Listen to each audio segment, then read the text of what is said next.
It's 1:30. I'd like to call the February 20th, 2023 meeting of the Traffic and Transportation Commission to order. Start off with roll call. Commissioner Varnell. Here. Commissioner Littlefield. Here. Commissioner Hale. Here, sir. Commissioner Schuline. Here. Commissioner Wynn. Here. Commissioner George. Here. And Commissioner Cornett. Here. Okay. I'd like to have a motion concerning the minutes of the December 19th, 2022 Traffic and Transportation meeting minutes. Move approval of minutes. We have a motion to approve from Commissioner George. Do we have a second? Second. Second by Commissioner Hale. Do we have any discussion on this item? We have a motion to approve from Commissioner George, seconded by Commissioner Hale. And let's have your votes. Let's see here. He's thinking. Item is approved with all in favor. Okay, we go to item 3, reports from Traffic Management Division and Counselor's Office. Mr. Jai. All right, you've got our standard monthly report in front of you. As of February 14th, we have got 235 intersections running a leading pedestrian interval.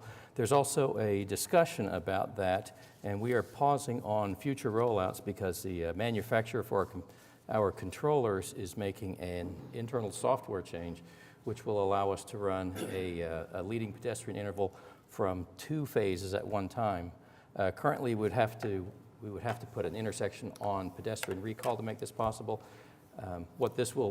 So what we're doing is we're pausing until the new software comes out, and then we will continue on. Because this way it'll keep us from having to go back and revisit all 235 controllers where it's currently running. I do not know when that's coming out. Not on your report, but as of today, we've received 32 participation applications or inquiries for the ASAP program. And this week, we should be having our first on-site meeting with one of our applicants. And that's where we are. All right, thank you. From over at the Counselor's Office? No, sir. All right, thank you very much. Okay, we go to the consent docket. Is there anybody here wanting to speak against the item on the consent docket? Okay. Staff, do you have any input on the consent docket? Other than the fact that we're recommending approval of the item because it's a request for a traffic signal at Rockwell and Northwest 150th Street. And it meets 3 of the MUTCD signalized traffic control warrants. So it's a warranted improvement. The Rockwell Avenue project is going to be widening from West Memorial Road to Northwest 150th Street, and it will include this intersection. So at this point in time, it's appropriate for a traffic signal to go in to regulate the intersection, which is why this item's on the consent agenda. All right, thank you very much. Do we have a motion concerning the Yeah, consent I'll move docket? approval of the application. We have a motion from Commissioner George to approve the consent docket. Do we have a second? Second by Varnell.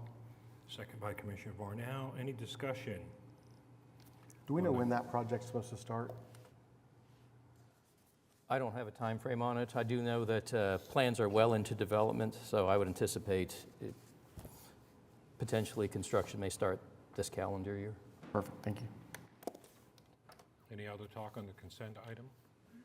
Okay, we have a motion to approve the consent docket by Commissioner George, seconded by Commissioner Varnell. Vote, please. Item is approved with all in favor. If there's no objection from up here, I want to make 2 changes to the item 5. First one is I want to move up 5I to make it the second thing we talk, so Mr. Johnson's people can talk about both issues and then move on.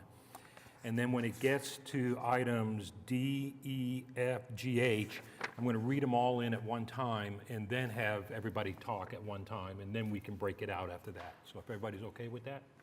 Okay.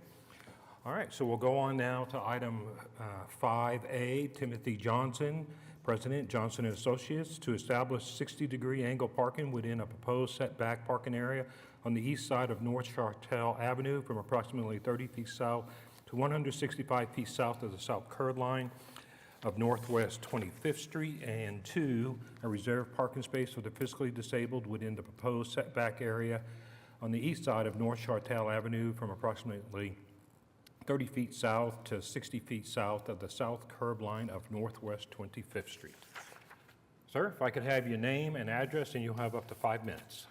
Good afternoon, Mark Zitzow with Johnson & Associates. Address is 1 East Sheridan Avenue.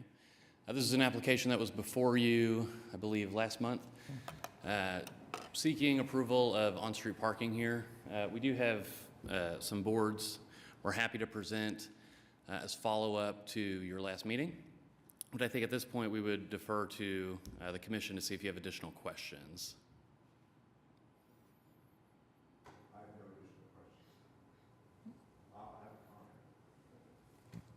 I want to explain my concern at the time that we were first presented with this item was on-street parking in a residential neighborhood. And by the grace of these folks and Commissioner Powers from the Planning Commission, we were able to sit down and meet and look and see if there were any alternatives. What I learned and what I appreciate is what the redevelopment is, has a couple of different very favorable purposes. One of them is to save the church structure, which is outstanding, which would be used for, I believe, 4 residential units. And then a new build structure, which is a 2-story structure, which I believe has 12 total, around 500 square foot apartments. That's correct. So what I appreciated learning was that there's no commercial use here, and that the number of residential units has a specific requirement for parking spaces to be there in order for this to work for this developer. So we looked for an alternative, we looked for more room on site, there wasn't room on site. So I give this application my blessings. If it had been a commercial use of any kind, or if anyone comes up similarly in the future, that'd be something that I definitely would speak against. But in this case, I move for approval on the item. Okay, Second. well, is there anything else you'd like to say, sir? No, sir. Anybody else wanted to speak on this item, 5A? Okay, we have a motion to approve item 5A by Commissioner Littlefield and seconded by Commissioner Schuline. Any discussion up here on the horseshoe? Okay, we have a motion to approve 5A from Commissioner Littlefield, seconded by Commissioner Schuline, and we're ready to vote.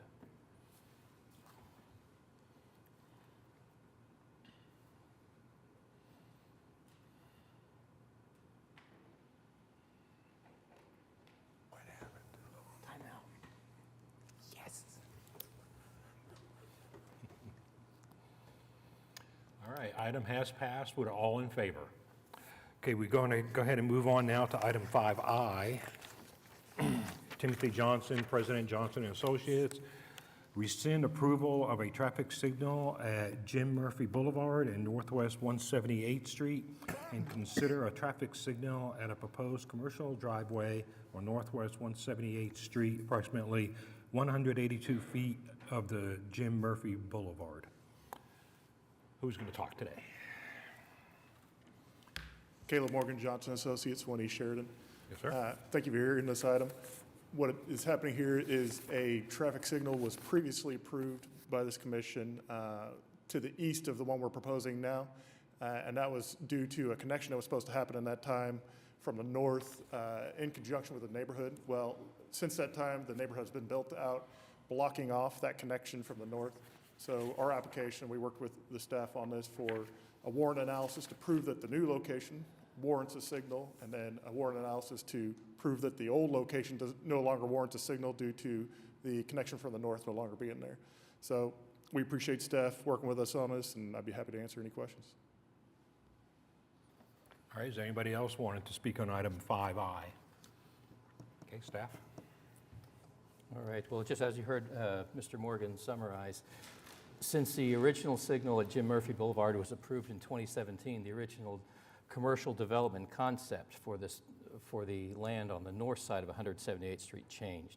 At one point in time, it did have a commercial driveway which aligned with Jim Murphy Boulevard, and when traffic from the commercial side and the residential side were combined, it was shown that this, at Jim Murphy and that driveway, when it lined up, would meet signal warrants. With the changes being proposed to the commercial development and its driveway shifting away to the west, Jim Murphy Boulevard by itself does not warrant a signal. It doesn't have enough volume on the south side of the road, and it's not really subject to any further growth. And that addition also has 2 entrance points onto 178th Street. And which is why you're being asked in the first part of the item to basically remove or rescind the approval of a signal at Jim Murphy, and then Johnson Associates, on behalf of another commercial development, which is called the Portland Power Center, is projecting that under fully built-out conditions, they're predicting that the driveway on the east side of this property, they'll have 2 on 178th Street and 3 access points on Portland Avenue, but they're predicting that their driveway, their easternmost driveway on northwest 178th Street will meet signal warrants. So action on the item will be at the discretion of the commission. We note that the applicants indicated that they'll bear responsibility for roadway widening, for a turn lane from 178th Street into the development, and for design and construction of the signal. I'm happy to answer any other questions you might have on the application. The only thing I have is that housing area entrance onto 178th is pretty close to where we want to put a signal light. Is that going to be a problem, being that close to the signal light? Generally speaking, residential areas and a lot of commercial retail areas will have different peak hours. At the time, like residents in the addition on the south side would be leaving for work or coming back home. That would occur at a time when there may be very little, if any, traffic coming out of the commercial development. Most commercial developments, especially for retail, aren't busy at 7 a.m. when the typical morning rush hour is getting started. So in the morning, it should not have any influence, and in the evening, probably not. Okay, thank you. All right, do we have a motion concerning item 5I? Do we need 2 motions? Do we need to No, it's- rescind and then? No, it's both of the same. I move approval of the application. Okay, we have a motion to approve item 5I from Commissioner George. Do we have a second? Second. Second by Commissioner Hale. Any discussion? Okay, we have a motion to approve item 5I by Commissioner George, seconded by Commissioner Hale. Votes, please.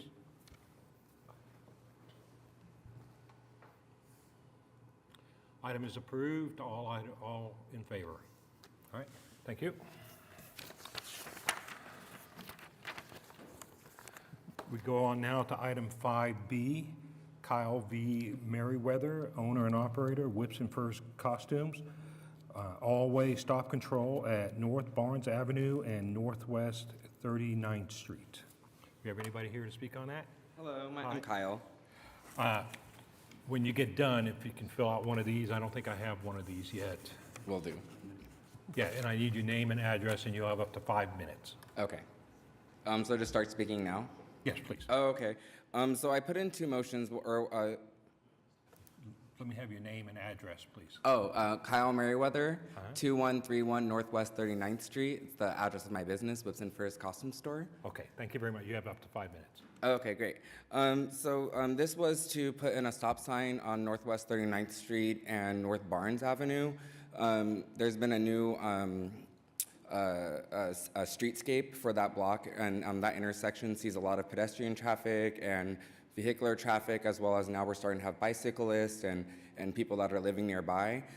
So we wanted to propose a stop sign for right there to kind of help slow the traffic down. Also, there is the back-end parking now that's been implemented for that street. So that kind of, the stop sign allows people to have enough time to get ready to stop and slow down and anticipate people walking across the street and people trying to park backwards.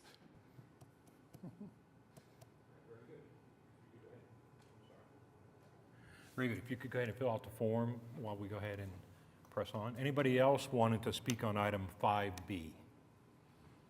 Okay, staff? All right, you've got our comments before you. This particular intersection does not meet any of the city's criteria for considering all-way stop control from a traffic control perspective.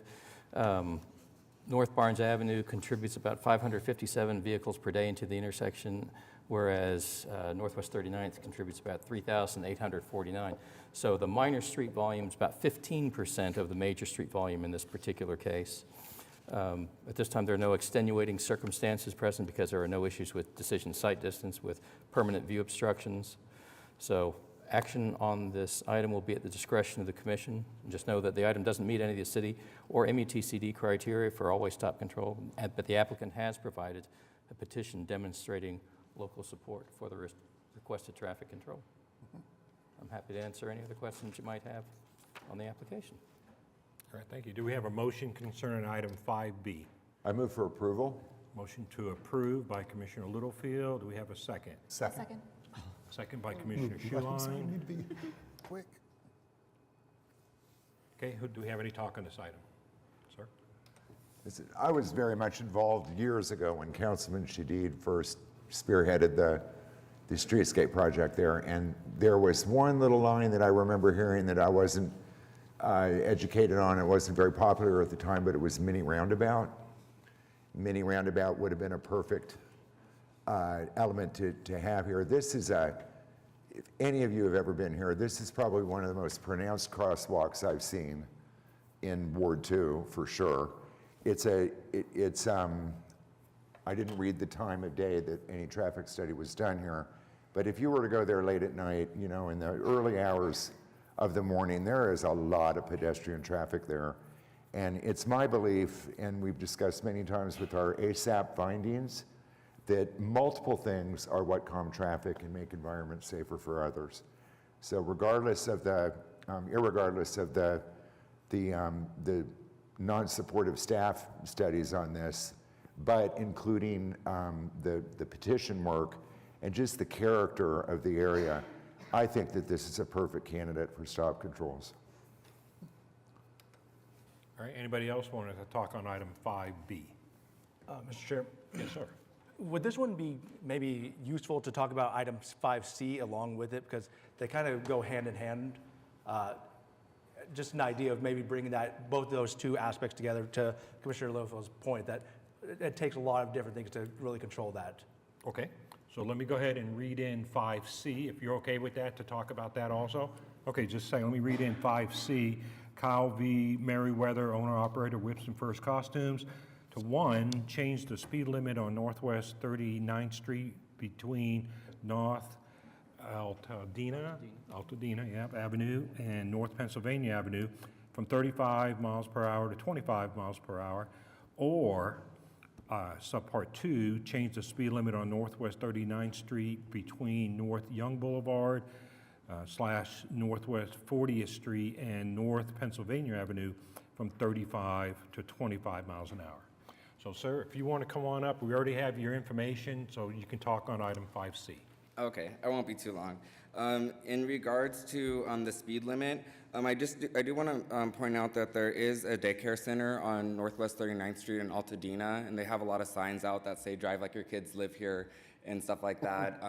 The speed limit, 35 miles per hour, is just way too fast for that strip of street, especially with the new streetscape project and especially with the future plans for that neighborhood. Paseo District is 25 miles per hour, Automobile Alley is now 25 miles per hour, and Plaza District is also 25 miles per hour. So this becoming a new district for the community here, I think it should also follow the 25 miles per hour guideline. I know that some of the studies said that the recommended 30 miles per hour be the speed limit. I also think that's still too fast. Just given the nature of there's pedestrians, there's more businesses, more shops, and just more people in general that are going to be using this street. All right, thank you. So, do you have comments now? We have them both ready.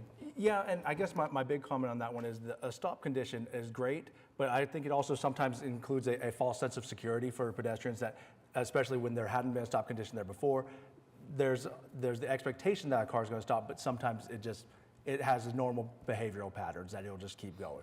So I was wondering if this is a case that maybe a one or the other is an option, or is this really an all solution that we need to look at all things? I just want to bring that idea up. I'm open to different suggestions on it. Yeah, I think just human behavior, you're going to have a lot more people who are speeding than are going to run a stop sign. And so if we're going to do one or the other, I would think that a stop sign is probably more in the cards to get people to actually, pay attention to the area a little bit better than slowing down traffic. I do agree that if we're trying to make a place here, which is what the neighborhood is that's what it's becoming, that we need to be intentional about giving it the best chance to survive and giving people the best chance to survive, but also just making it a really habitable place for people versus just trying to get cars from point A to point B as fast as possible. So I agree, and I will be voting yes on both. Do you have comments, sir? Probably just going to repeat myself, but my experience and my observations and my education has been that the more traffic calming measures we can put in a spot, the better. The point of giving the back-end parking a chance, I think this is an opportunity to help with that. This is, compared to other business improvement districts and commercial streetscape areas in Ward 2, this could be one of the most heavily pedestrian trafficked areas, commercial areas in the ward. And I travel that route very, very often because of where I live and how I get to the Lowe's on 39th Street. It's just sometimes I got a whole truck full of stuff I don't want to blow out, so I'm not using I-44. There's so little other uses on that stretch of road besides office. I know that there's the YWCA women's facility there. There are lots of reasons why slowing the traffic down is a very good thing, and there's lots of reasons why adding these stop signs to that mix is a very good thing as well. I feel strongly about it. Okay, any other talk? Yes, sir. I understand, and what concerns me is that we looked at a stretch of roadway on Northwest 23rd years ago, expecting more pedestrian traffic and just a whole host of reasons, and we agreed to that, and we lowered the speed limit.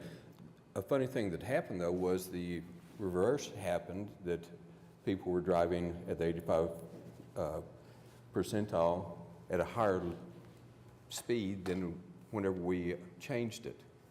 So if I had my choice between the three options that we have, whether the stop sign or the speed or both, I would lean towards the stop sign first and see how that does. If it still is a problem, then I would come back and then ask for a reduction in the speed limit.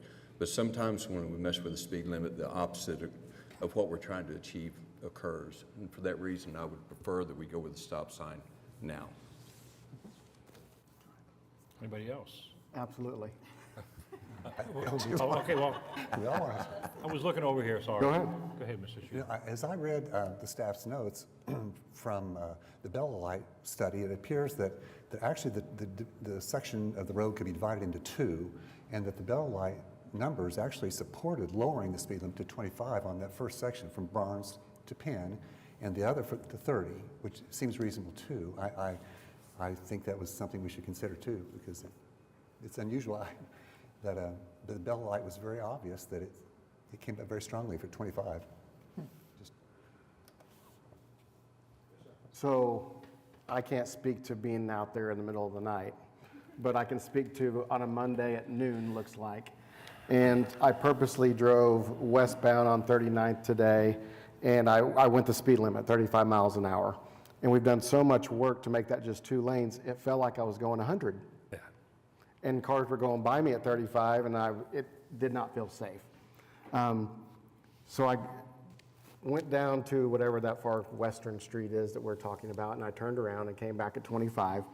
And this time I was doing 25 and thinking about how the stop sign would work.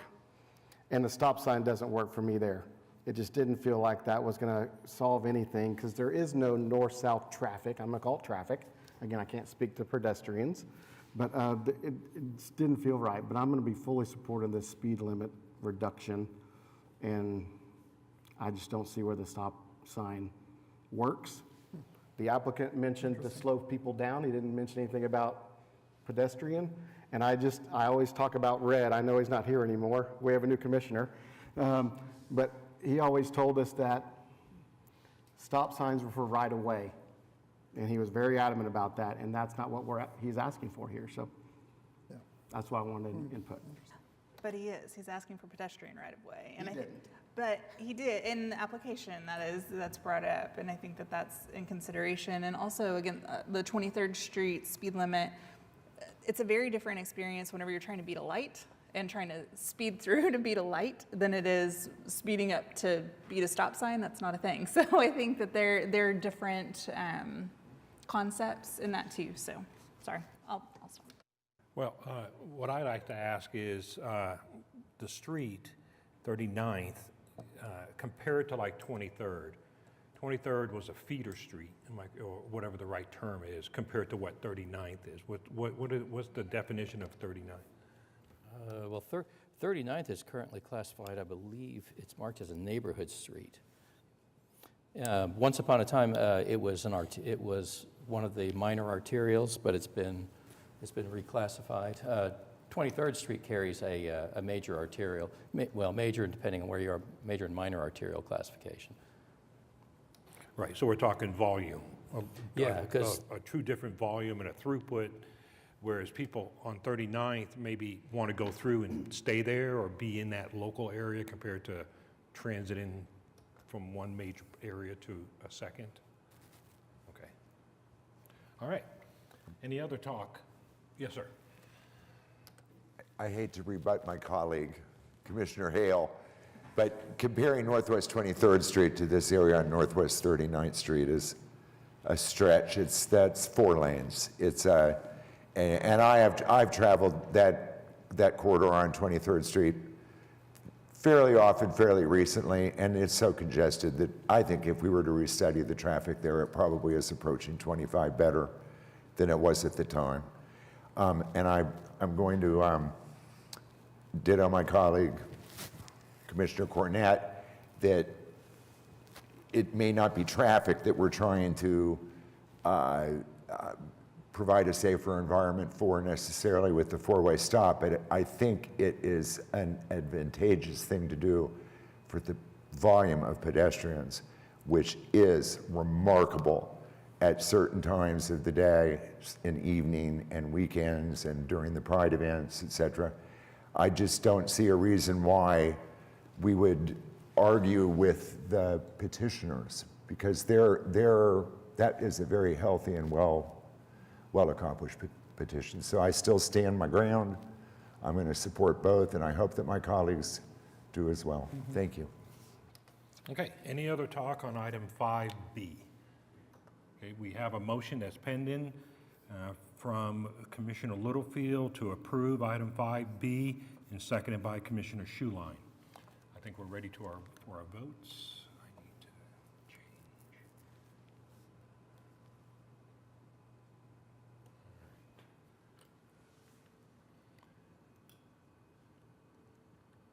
We're waiting on our, is it me? What did I do wrong? Well, yay. Okay. Well, why it's not popping up? There it is.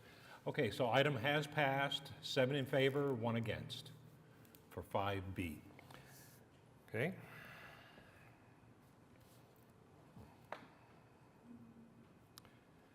Okay, we go on now to item 5C. I've already read it in.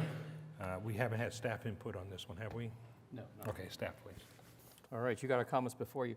To speak to what I believe Commissioner Varnell had commented on, the speed studies that we'd done on Northwest 39th Street, the item is requested by the applicant to take the speed limit change from 35 and 25 from Penn to Altadena, and as an alternative, staff has offered taking the speed limit from 35 to 25, but it'd be from Penn to Youngs. And the reason for doing that is because over the course of our speed studies, there is a difference in the built environment when you get between the area or the portion of 39th Street west of Young's versus a portion of 39th Street to the east. The speed distributions speak to that because they show we've got a 50th percentile and 85th percentile speed to the west of Young's, basically, that runs closer to the posted speed limit. You go to the east of that, where you enter the 39th Street Business District, and the speed limit naturally has dropped down, given the fact that the roadway is narrowed, there's angle parking along both sides, so it is a different built environment, and drivers are responding differently to it. So even or leaving a posting of 39th Street at 35 through this section, drivers aren't doing it already. So that is why, but that applies from Young's to the east. You get from Young's to the west, and 35 would be a more appropriate speed for that section. Beyond that, like I said, two different methods were used to evaluate it. We used the Bella Light methodology as one means, and then we used the NCHRP 1776 speed limit settings tool as another means of evaluating it.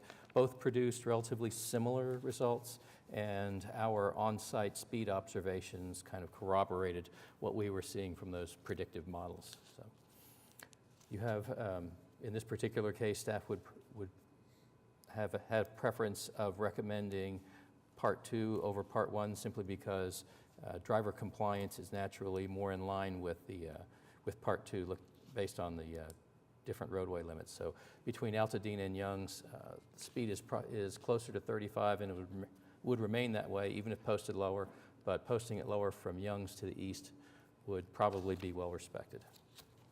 Beyond that, I have nothing further to add. Happy to answer any questions that you might have. Okay, can I have a motion concerning 5C? I move for approval of reducing the speed limit on Northwest 39th Street between Pennsylvania Avenue and Young's Boulevard to 25 miles per hour. Which is subpart 2. Subpart 2. Okay, so we have a motion by Commissioner Littlefield to approve item 5C, subpart 2. I'll second that. And that's seconded by Commissioner Varnell. Any talk on this item? I think it's been spoken. Yeah. Okay, so we have a motion to approve item 5C, subpart 2 by Commissioner Littlefield, second by Commissioner Varnell. Can I have your votes, please? And mine is not popping up, so I'm a yay. Mine isn't either. There we go.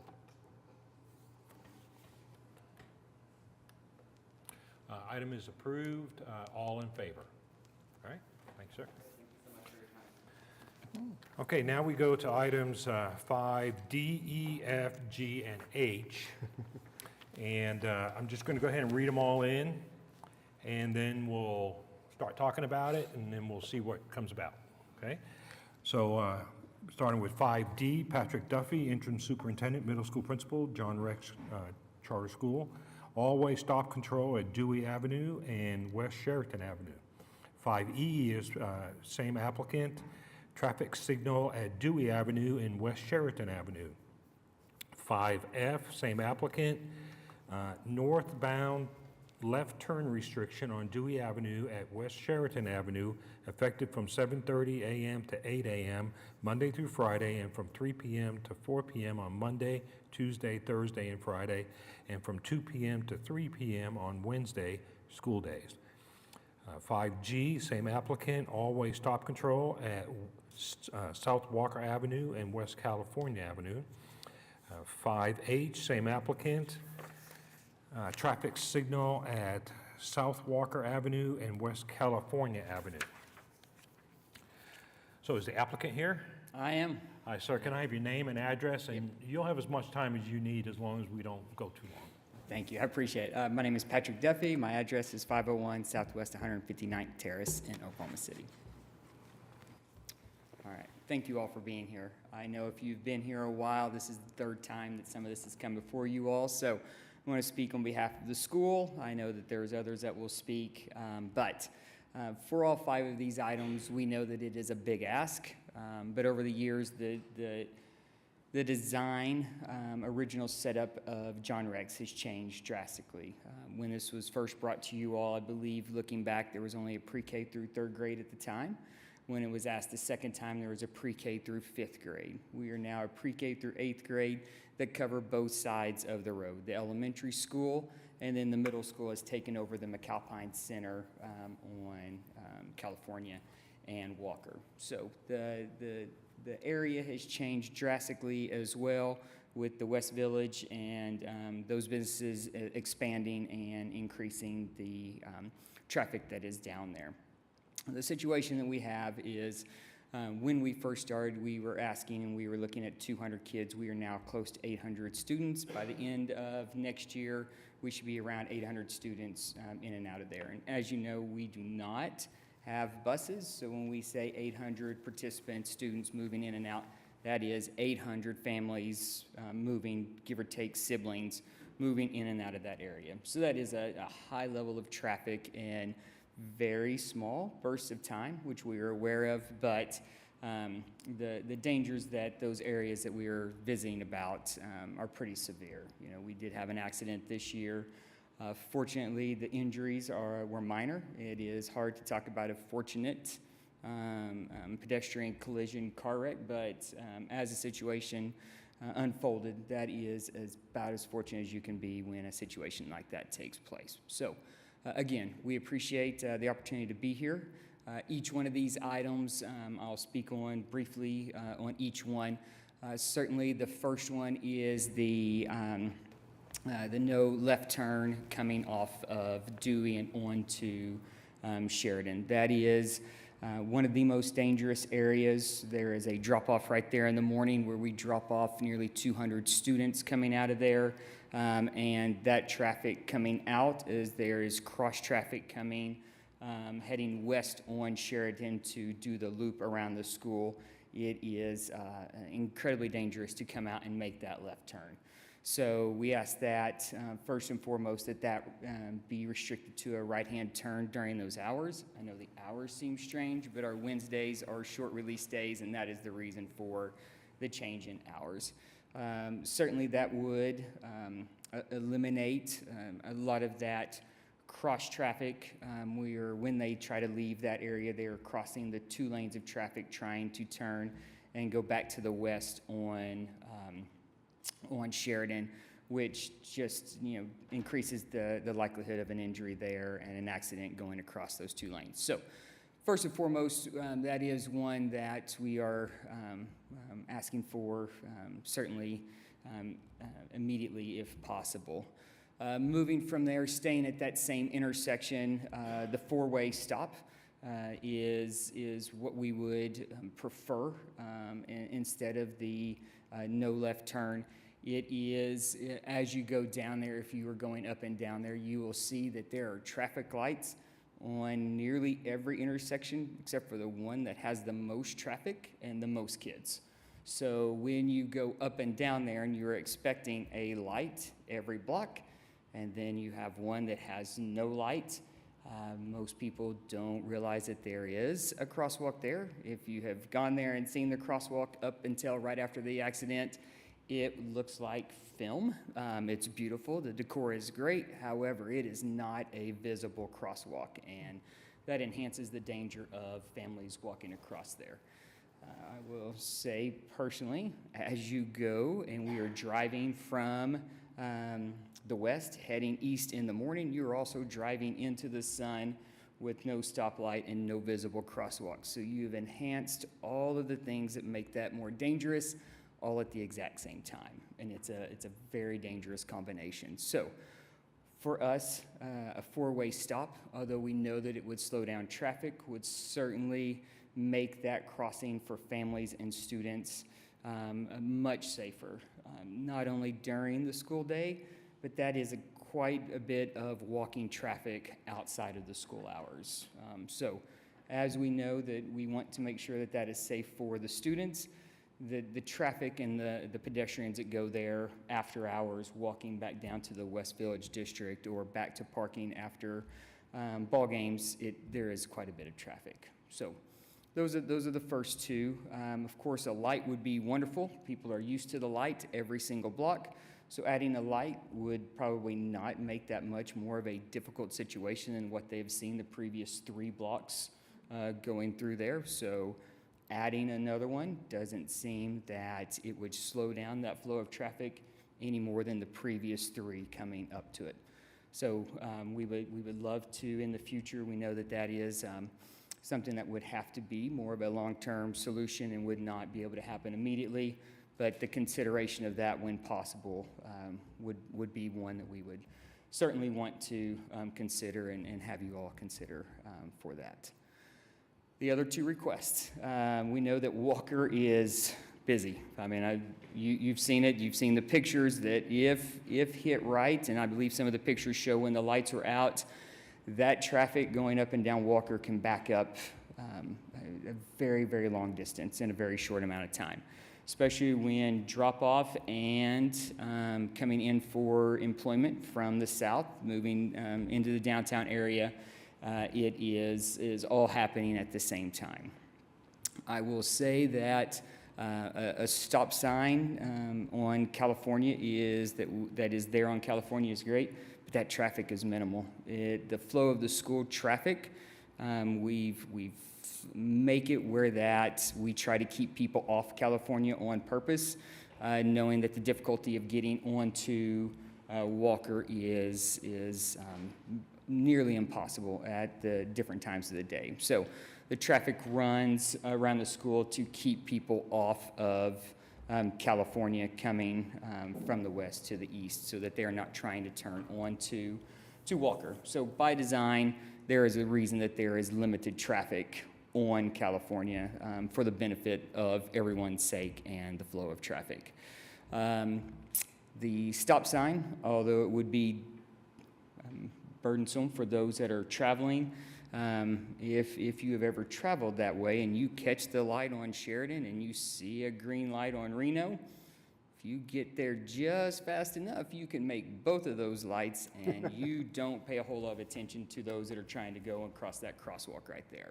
So I understand that it would slow down the flow of traffic tremendously coming in and out of downtown, but there are probably some times that might be for the benefit of everybody trying to go across there, because if those 2 lights are green, there are a lot of people that try to make both of those lights, trying to get to work or out of town very, very quickly. The light would be the last request there. Again, they are seeing these lights. If you get further north into downtown, there is a light every half block. I mean, I crossed 4 of them to get here. They are used to that once they get to downtown. So that half block on California would not be out of the norm of what takes place once you get past California and flowing downtown. So all of those are what we would like to discuss. I'm happy to answer any questions, but again, we appreciate your time and consideration for those matters. All right, thank you very much. Thank you. Okay, do we have anybody else that wants to speak? You can speak now, you can speak later. If I could have your name and address, you'll have up to 5 minutes. Thank you. Hi, my name is Kelly Hadsall, 213 Harrogate Drive. I have worked in various buildings on Walker Avenue since 2002. I'm a John Rex parent, helped open the building. We call it year 1, day 1. We are the OR, Original Rocket Parents. And so I come to you as a parent. I come to you as a parent with a child both in elementary school and middle school. I frequently cross that street, and I come to you as a morning commuter, and I ask that you really listen to the heart and the growth and the success of this school and how it's changed downtown and how we wanted it downtown and we got what we wanted, and it's growing, and we're asking for your help. We're asking for your help in what we've seen with our kids. And we want them to feel safe. We have some really neat electives that teach those kids how to be good residents of a downtown urban area as they walk to the libraries, and they have an urban biking elective in middle school. These kids are really learning downtown traffic etiquette and safety, and we want to support them around the core of that school. So I support Mr. Duffy and the efforts that staff have done to review these items. I support all 5 items, and thank you for your consideration. All right, thank you, ma'am. And next, anybody else? Come on up. If I could have your name and address, and you'll have up to 5 minutes. Hi, I'm Audra Beasley. I'm going to do this because I'm tall and this is kind of short. I'm a John Rex parent. I'm one of those original OGs, first year. And Maps for Kids put that building there right in the middle of the heart downtown. And we have minimum building standards that we've been following. And from my perspective, our youngest, I've got one at the middle school and 2 at the elementary, and our youngest is the first one to attend that school with wheels. And my baby has almost been ran over once by a big truck and once by a bicyclist. So my issues, I fully support these issues, and these parents back here, I've witnessed the trauma after one of our parents accidentally ran over 2 of our kids. And 16 days before that happened, I emailed a bunch of people at the city asking that those crosswalks be painted because I don't believe they fall within the MUT CD regulations for traffic crosswalks. They're black. And they put these white stripes on those, but I was driving by there after it snowed one time and I couldn't see those white stripes. But when I went to another crosswalk, even with snow on the ground, you can see those big white stripes beaming through. So if we're not going to put our crosswalks and make our crosswalks bright and shiny for all these babies and our downtown workers that commute, our parents, our babies with disabilities and walkers and wheelchairs, I don't know why anybody in this room would be against having a traffic signal at those corners, because that's the only school in this whole city in the middle of downtown traffic, and we can't afford for another baby to be hit. And then 2 weeks after that, another pedestrian got hit. And I want to know, too, why we have a bike lane with no detour whenever we know that if you'll go back to that picture of that traffic stacking up on Sheridan. Slow down, it's right there. One more. Right there. You see all those cars parked on a bike lane? And that gives bicyclists, they get irritated with us thinking that we're breaking traffic laws, because nowhere along Sheridan will you find a detour to go over to Main, which there's a bike lane on Main, too. But we need a detour so we're not having people break our traffic laws, which then those same parents that are breaking traffic laws because there's no sign for a detour are pulling into that only handicapped parking spot. And it's causing a whole lot of drama this year. For whatever reason, there's a lot of drama blocking that spot. So we need to go above and beyond our minimum building standards. Those little white lines that you see on that crosswalk, I don't think that's adequate. It looks real cute and all, but maybe put some big, wide white stripes or something to make that stand out more, because right there at that corner, as you can see, are those babies crossing. We've been asking for extra safety above and beyond, and it's needed. Because my kid almost got hit, big black truck, tire came this close to him, and a bicyclist almost ran me over, getting him out of my car. Thank you so much for all you do. Yes, ma'am, thank you. Next. Ma'am, if I could have your name and address, and you'll have up to 5 minutes. Not tall, so I do not have that same problem. I am Jennifer Monies. My address is 1935 Northwest 20th. I come before you today, like Kelly, I work downtown. I'm a downtown commuter, have been long before I had kids at John Rex, and have commuted down Sheridan that entire time since I've worked downtown for over a decade. I have 2 students at John Rex. One's in 2nd grade and one's in 3rd grade, and we love being a part of the downtown community. We love our school. We love that our school doesn't have a library, because my kids walk to the downtown library. So there's a lot of kid traffic in the area around the school, obviously. And really feel like, especially now that we have 800 kids there, it's become a very treacherous area. Every morning, I don't know what to say other than it's an absolute mess. I mean, it's very difficult for families to drop their kids off in the morning. We understand that we are a part of the downtown community and certainly do not want to impede people from coming into downtown. We support downtown and but the truth of it is impeding traffic anyway. People have to slow down because there's huge backups. They have to slow down because they can't get through that area anyway right now because of all of the backup on traffic whenever it's drop off and pick up.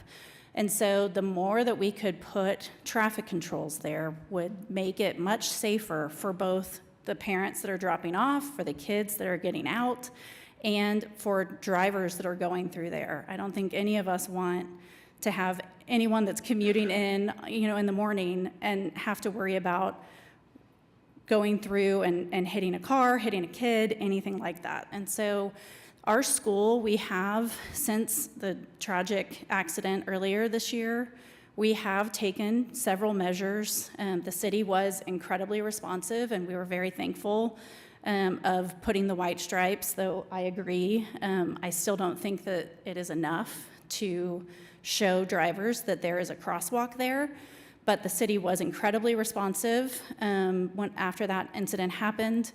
So appreciate that.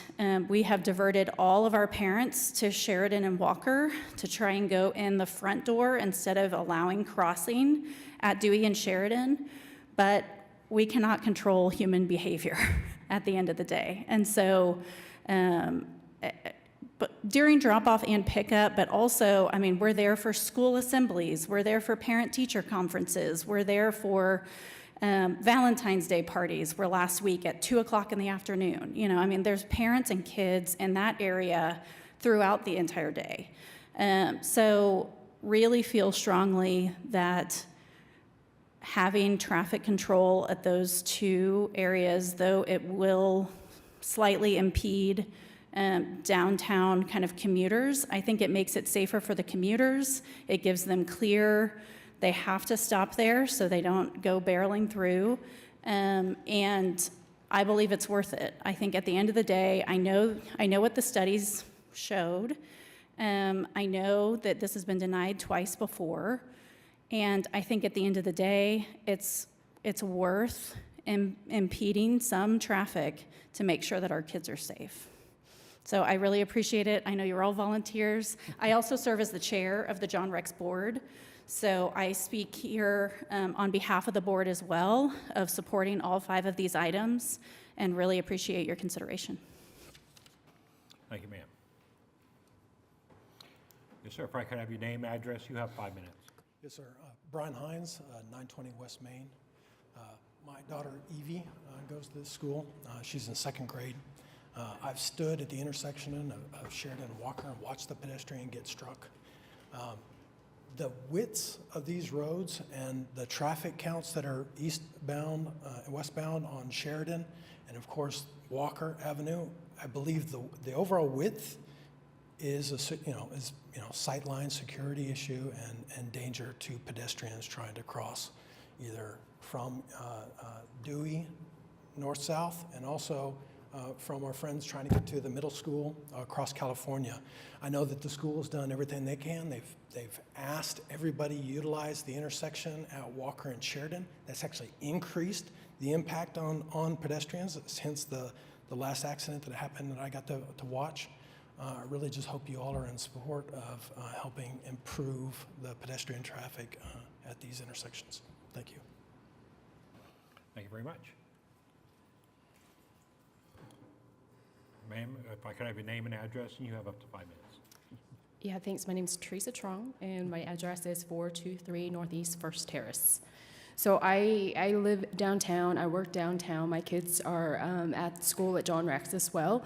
Again, we love, just like everybody else, love being downtown. We love our kids being at a downtown school and utilizing our crosswalks.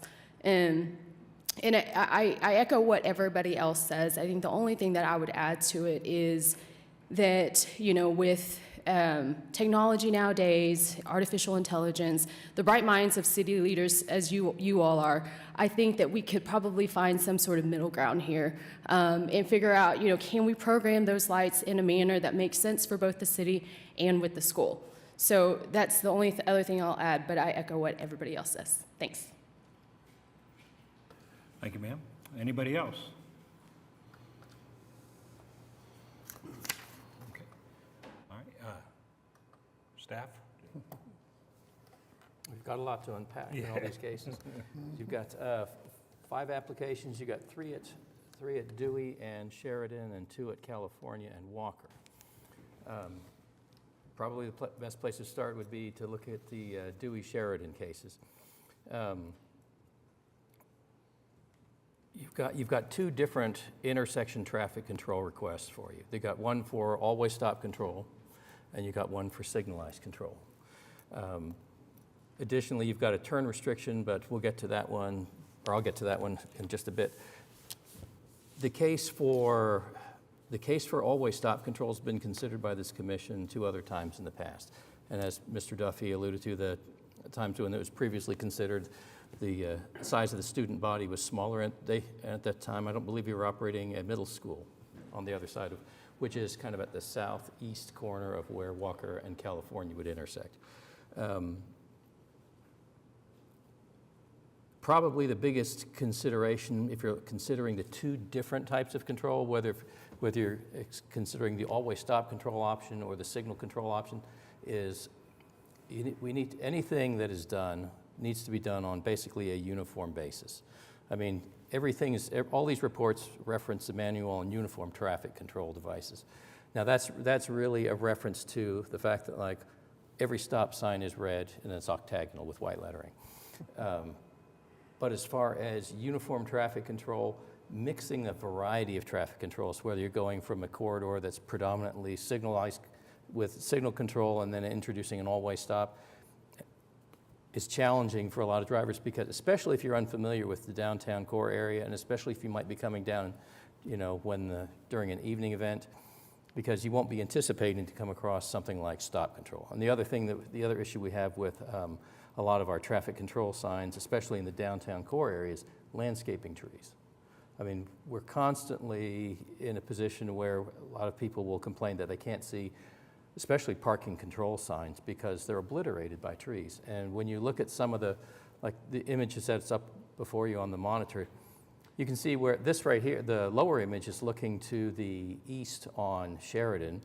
And if there is a stop sign off to the side, you may or may, if you're unfamiliar with the area, you may not see it because you've got a line of parked vehicles beside you. You might be looking for some sort of activity like someone crossing, and you may not see that. You may not be able to see that stop sign. See, the difference between a stop and a signal is at least a signal is going to be out over top of the road. You should see it. It could be coordinated so that it runs, so that during peak traffic times, it can be used to to move a platoon of traffic through the downtown area in a more organized manner.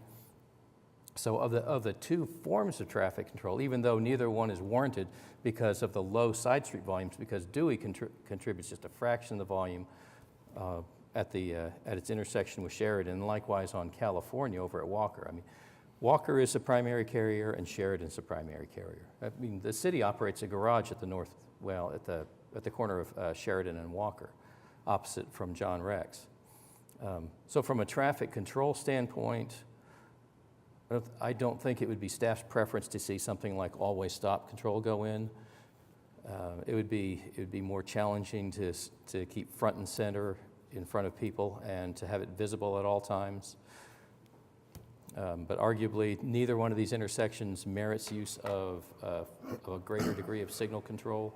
And I know that probably a good first step that could be implemented in a short-term basis at these intersections would be the deployment of a school crossing guard, which would provide traffic control as needed when it's most important for the school. So I think at this point in time, I'll turn discussion back over to the commission and answer any questions you might have, maybe just relative to the Sheridan Dewey application. Well, what about the left turn thing? Okay, on the, as far as the left turn restriction goes, if traffic control goes to something like all-way stop or signalized control, the left turn restriction kind of becomes moot. Because, especially if you go to something like all-way stop control, because all-way stop control is a great method for, a great means to accommodate turns. And the cross at Dewey and Sheridan, southbound traffic is exceptionally light. So a northbound vehicle that's on Dewey wanting to turn left and head west on Sheridan, chances are, especially if it's like always stop controlled or signal controlled, would have very little interference. I know one of the reasons for not wanting to have allow left turns is because it delays vehicles from being able to clear the queue at pickup time when parents have picked up their child and then need to proceed into the intersection. If you've got someone that's waiting to make a left turn, and because traffic conditions are heavier on Sheridan, it could cause a delay to the entire pickup process, which is why I can see why they're asking for the turn restriction. But in the event that the intersection becomes controlled by either always stops or signals, the turn restriction doesn't really make any sense. Okay, so the turn restriction is only if nothing else is done. If we do anything else, then we don't need the turn restriction. Right. Okay, got it. And you're recommending as staff not to do a four-way stop at both of the intersections because of the amount of volume on those roads, especially in the mornings and the afternoon, for people going to work and people coming from downtown. Yeah, for that reason and the fact that it'd be unexpected. Because like I said, Okay. once you enter downtown, you're entering basically everything is, except with rare exception, is controlled using traffic signals. And the other thing is, signals will give pedestrians crossing time because everything that we put in's got ramps and it's got accessible pedestrian signals with countdown timers. And, in the downtown area, we would use leading pedestrian intervals to allow pedestrians a head start over vehicles before, the adjacent vehicle faces would start. Okay, and then, so that's the four-way stop issue, or the three-way on California. As far as the signal lights is concerned, currently we have 11 items, signal lights, on the unfunded list.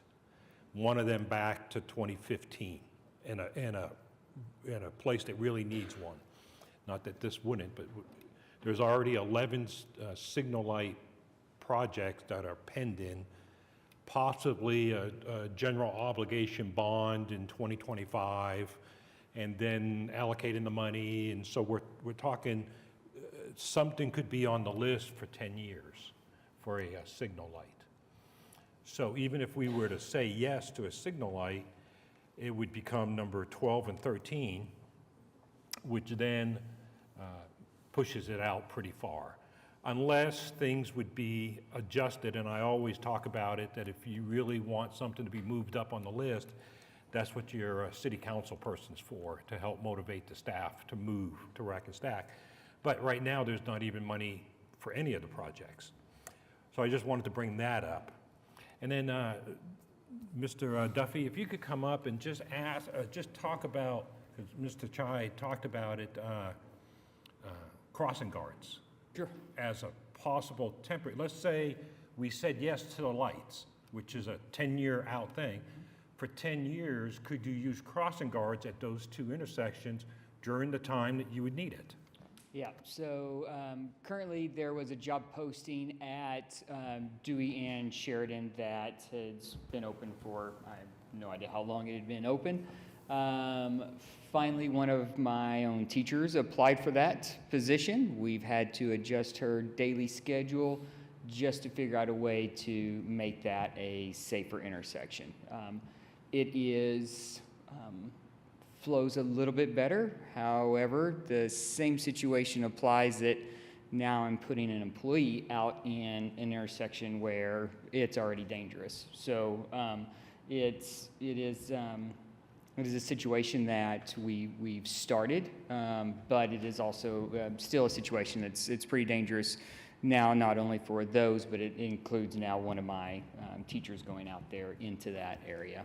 On California and Walker, that's a little bit more difficult. We have one teacher that is, we rotate the staff through there, one of the middle school staffs to try to stop that. However, there are two different areas that you can cross at. So you can cross on the south side of California, or you can cross on the north side of California. And if they cross where my teacher is, then they have a crosswalk. But if that is, then they're crossing. They either have to get across California unprotected to get to where the teacher is one way or the other, or they cross in without the crosswalk. So yes, we've got one that volunteers from the middle school, and then we have a teacher that has gone in as a crossing guard that has applied and was accepted for that position. So it has helped. Again, it is not the safest way for us to do that, but it has been helping. We would probably continue that until we get further support from the city. All right, thank you very much. Okay, and so usually we do a motion and then we talk about it, but seeing as it's 5 different things, why don't we just talk about it first? If anybody would like to Yeah, talk. I'd like to Ma'am? speak on it. Yeah. Yes. Is everybody surprised? So I actually have a child at John Rex, and we started this committee to talk about what was possible. Actually, we had a meeting set for the afternoon that 2 children were hit that morning. So then it became more of an expeditious, like, we need to meet now. We need to have this conversation now. We need resolution now. And I completely understand how it doesn't meet the MUTCD. I get it. This is a pedestrian-focused request. It is an area of town that sees so much pedestrian activity, especially as people are dropping off or picking up. And so it is not within the realm of, does this require a speed limit or a stop sign or a stoplight in comparison to a lot of the other intersections that we're considering. Above that, one of the things I did recommend to them is to apply for a stop sign and a stoplight. I completely understand, I think we all do. We want a stoplight. But like Commissioner Kula said, that's 10, 15 years out. We cannot wait 10 or 15 additional years to have safety for these intersections. We can't, because what we're seeing is children getting hit. And we can't continue to wait that length of time. So getting a stop sign in now, we just approved, this body just approved a stop sign on Chartel, right between the jail and the police station, where there are stoplights all up and down Chartel, and we didn't have any problem approving a stop sign for that one intersection. I think we do the same thing here. We work around, we try to figure out how, especially during pickup, maybe even communicating with our parents that intersection, we need to have a little bit more of a gap as people are lining up so that stop sign is more visible. Stop signs are generally taller than a car is anyway, so there should be a sight line there, but making that a little bit more, I don't know, visible, however we need to make this happen. I think that it's really important to get something in and functional as soon as possible. So I would hope that you would consider saying yes to the stop signs and the stoplights so that we can get those on the list for the GEO bond, because we agree, that would be a much more functional, ideal scenario. But having a stop sign there in the interim is necessary. Well, I'd like to throw out also, we have a dual responsibility here. It's not just for the safety of the 800 students and the parents at the school. We have responsibility to the citizenship to flow traffic into the city so they can get to work, and we have responsibility to flow them out when they need to go. And when we have lights on those 2 feeder streets, and that's how I would consider them 2 streets, that are signalized so they could flow the traffic, and it adjusts the time, probably going in the morning, going into the city, keeps the lights green. So and then just the opposite in the afternoon going out. To put a stop control there would mess that up.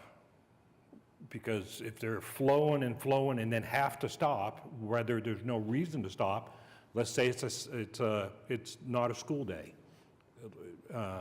summertime, all that kind of stuff, we would be affecting others for this problem. So I think we need to weigh that in also, that we have a dual responsibility, not just the school. Okay. I would also beg for everybody to consider that our responsibility to get a driver through the street 25 seconds faster than they would normally get through, that is far outweighed by protecting the safety of an entire body of people when they are active.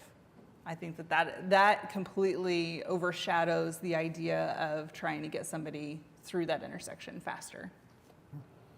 Which we were talking about, maybe crossing guards that would only be there for the time that it would need and could stop traffic and move people. So, and like Mr. Duffy said, there is a stopping guard. It's not on Sheridan. It is only across Dewey. So if you park on either side of Sheridan, you have to cross at Dewey, then go to the light at Walker, which increases a lot more of the traffic right at Walker, foot traffic at Walker. The crossing guard does not work along Sheridan, does not step into Sheridan traffic, probably because it's terrifying. And there's not a crosswalk that is as visible. And so that person only acts on the side of Sheridan, right in front of the Dewey cars, and that's it. So that person is not directing traffic. There are people that park along Dewey on the north side of Sheridan. There are people that the drive-through to drop off is on the south side of Sheridan on Dewey. And that entire section for about 20 minutes in the morning is mass chaos. And so, of course, there are people that are turning into pedestrians that are trying to cross. There are parents that are going left or right as pedestrians are trying to cross. And there's only one traffic guard who is just directing traffic and standing in front of the people who are trying to leave the lane, like the drop-off lane. So it's not trying to stop traffic in the middle of Sheridan, which I don't blame you. I don't blame you for not putting a teacher in the middle of Sheridan trying to stop traffic. It's just not like, that is not safe to actually put a human out there. And so having some kind of stop control, I think, is necessary. Okay, so let's start over this way. There can't be anybody up here that's not sympathetic to this. It's just mind-boggling. I'm sitting here thinking, addressing Sheridan and Dewey is necessary.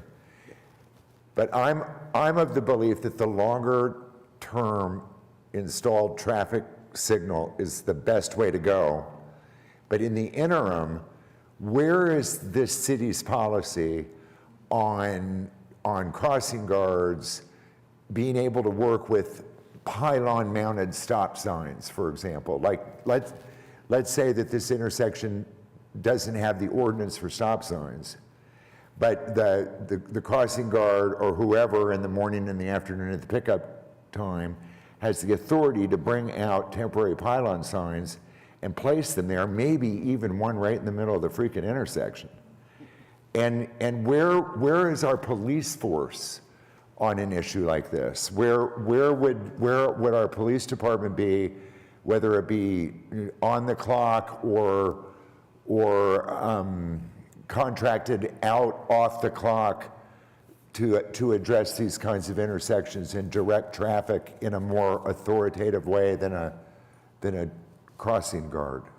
So let's have the first question about, could the crossing guard put a four-way stop temporary sign in the middle of the intersection to create a four-way stop at Dewey and Sheridan, and then be able to operate in that area safer? Until a light could be installed. Right, as part of the crossing guard process.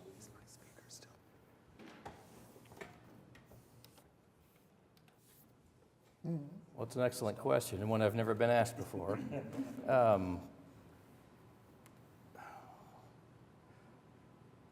Because, just to be quick, we do put up those kind of signs when the light doesn't work. I've seen them at different places where lights are not working and you turn it into an all-way stop. Right, and that's a standard. When like a signal goes off, you have to put in temporary all-way Okay. stops. So- It's like a lot of times either a signal will go dark or it'll go into flash, which forces an all-way stop condition. But if it was to go dark, People should be stopping. well, and we could go up there, and we put we typically put a in, yeah. temporary something in the middle or on the sides or whatever. Exactly. And I think that as far as a temporary or a transient always stop condition goes, that would need some more research. And the reason for that is I'm not sure how something like that could bring up any liability on the part of the city. Because if someone was to leave a sign out or put it out too soon or something like that, or someone may be unfamiliar with it and then just roll right past it, I mean, it would be, I'm not sure, I think that would take some legal research to see whether Okay, or not well, something so like if you that's could even maybe possible. look at that for us, so that's a good question. But, this particular, on these roads, we've got school zones which drop the regulatory speed limit to 25 when needed for, basically for kids to be able to cross the street. And under situations like that, crossing guards will typically work because they're interrupting a lower speed traffic flow. And in a particular case like this, you've got predominantly traffic that's heavy in one way or the other depending on the time of the day. And the guard is only looking for a gap in order to be able to enter the intersection and bring everything to a halt, and then allow kids to cross the road. Okay, so then he had his second point, over to you, Captain, whether they're on duty, that just kind of hang out there in that area, or whether it's a contract where they work as an off-duty cop or something. Off the top of my head, no, I don't know of a unit that daily is assigned to any one specific school or area, hey, go do traffic control. Obviously, yes, there are times, you can hire officers in an off-duty capacity to do an extra job, but that's going to be cost prohibitive over a long period of time if you're paying an officer or two, however many you would need, an hourly rate to be there for, at least 2 hours in the morning, 2 hours in the afternoon. That's over a long period of time, that's going to be cost prohibitive, I would assume.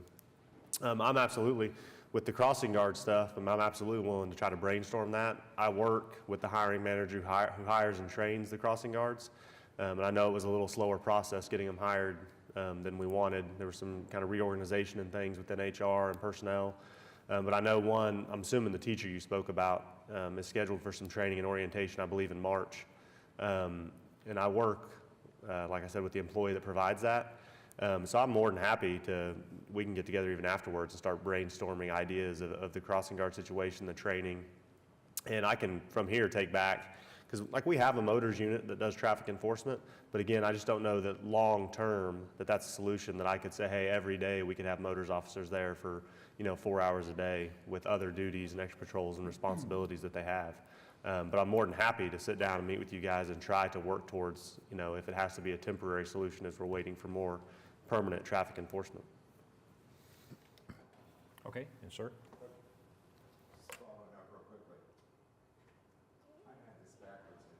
For years. Would a crossing guard carry a stop sign? Yeah. Then why, it would make sense to me to do some real serious research into whether or not a pylon, four-way stop pylon, could be set during a certain period of a day in the center of the intersection. It would seem to me that would, if a human being can stop traffic without there being a ordinance for a stop sign there, it would seem to me there must be some loophole that we could work around here with that.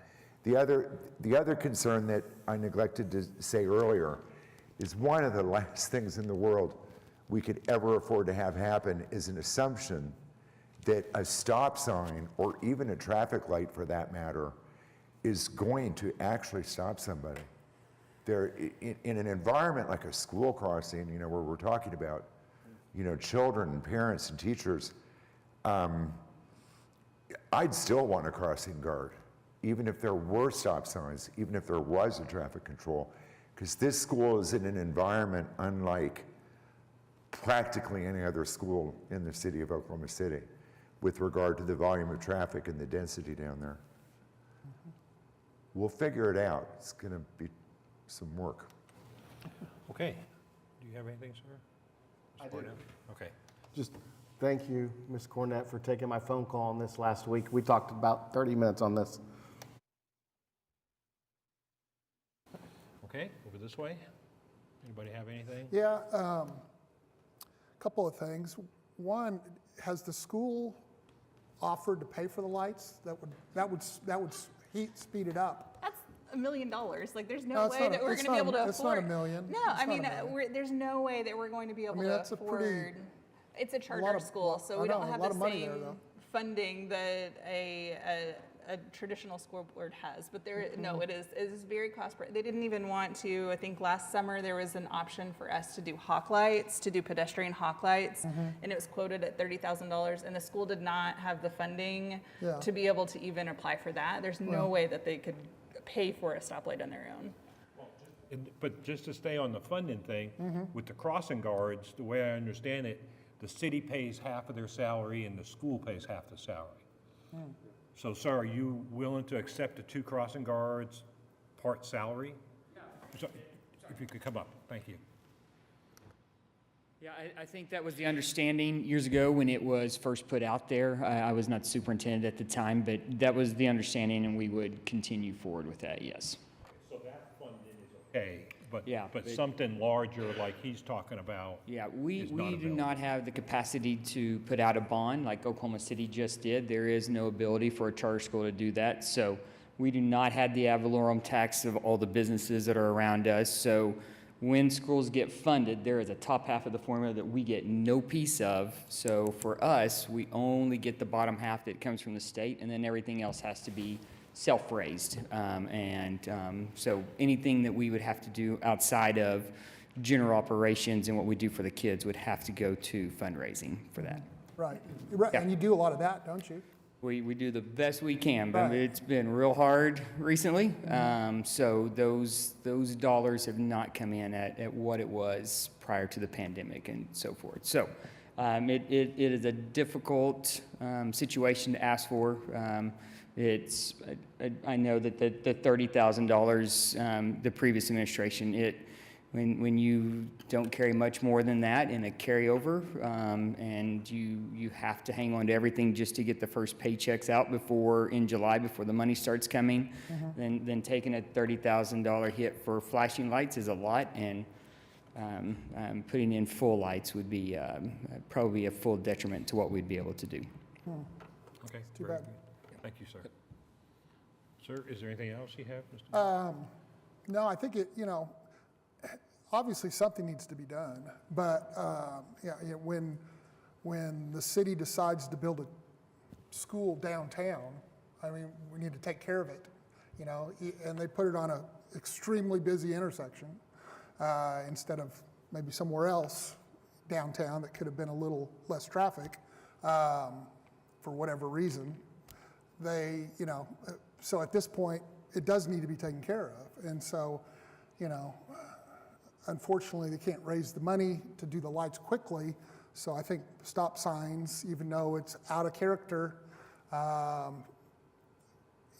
would be the move until, I would say both, yeah, we pass the lights, but do stop signs until the lights get paid for, and then take the stop signs down, but I think something has to be done. I mean, that's just too much traffic. 800 kids there now, when it was turned down last time, there was 200. I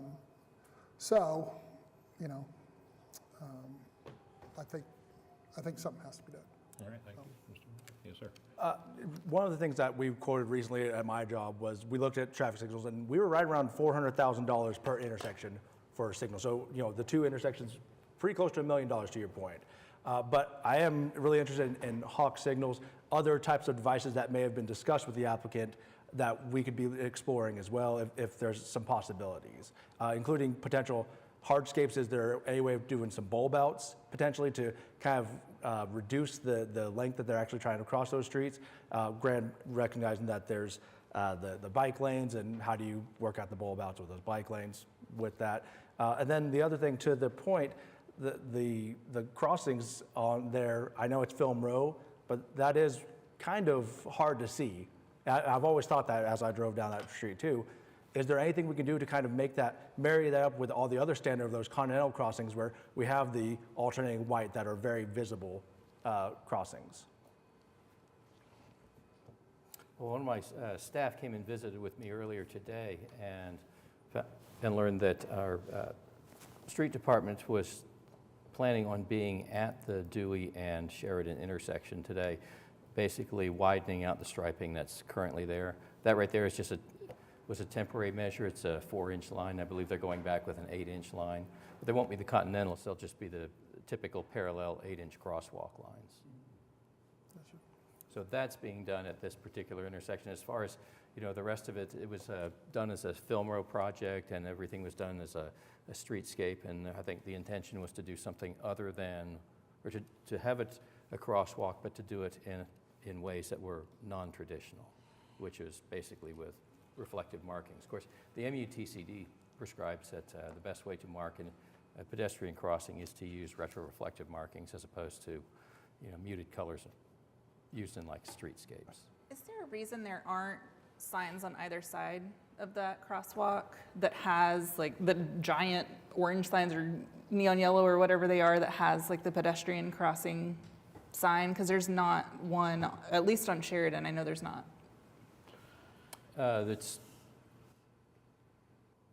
think it's economy of scale, because if you stop and think about it, there should be signs like that on the approach to every intersection throughout downtown, because you're going to encounter pedestrians everywhere. And like the parents had mentioned, their kids will take walking field trips, and they'll go from the school over to the Newark Library. So it becomes economy of scale. You'd have those signs everywhere. And after a while, they just kind of, like other signs, they kind of blend into the background after you've seen them enough. I think that this is a special intersection. I don't know how to explain it other than that. Like this deserves different consideration than every single other intersection that we have in our entire downtown. So yeah.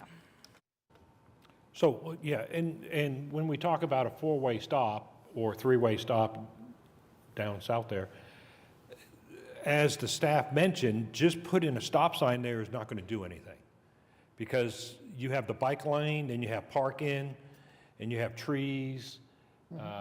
It's going to require, if we do put stop controls there, a very creative way to tell everybody, whether it's the LED circle, solar-powered lights, whether it's a big red bulb right up in the middle of the intersection with wire, how just a stop up there.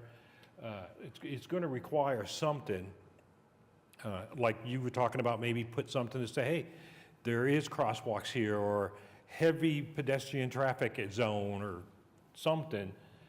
Yes, sir, Mr. Stuart, help me out. There used to be a crosswalk at 23rd and South Pennsylvania exclusively for Columbus School. I believe that was taken out just recently whenever the school was torn down. Isn't that correct? It was taken out a few years ago, following the school's closure. That was a mid-block pedestrian crossing. That was just to interrupt flow on the main road. Okay. Ordinarily, like if you're looking at something like, a pedestrian hybrid beacon, which is basically a hawk-type signal, those are pedestrian crossing specific, but they're not intended to be used at intersections. So in a case like this, the crossing locations for, around John Rex are basically at intersections. So, okay. My concern is this, that we're talking about an intersection that twice a day is already marked with 25 miles an hour. That should be, if we have responsible drivers, that should slow down to 25 miles an hour. we also have, the times I've been on Walker during pick up and drop off, I mean, it's obvious that you've got a lane of traffic waiting either to drop off kids or to pick them up. So when I drive, I know to slow down just because of the amount of traffic that's on Walker. Like I say, I've just got concerns about a four-way stop on Walker because whether the school's open or not, that's, you're asking drivers to stop, not to float it, but to actually come to a complete stop. And you're talking, what, 6,200 drivers every day that now we're going to ask them, instead of going with the flow of the lights, to come to a complete stop. No, summer, winter, whatever. And that, I have a concern about that. I would, at this point in time, I would lean more towards the city's recommendation of crosswalks until it could be funded for the lights. And I understand the immediate urgency of this, but also I'm not sure it's going to give the effect that we really want. That is, the long term is going to be stopping a large volume of traffic in the city. Thank you. If you could go back a slide or two, you just had it up, that one. Well, there's a temporary stop sign there. And that's on where? It's because the stoplight's out. Yeah, that's the intersection of Sheridan and Walker.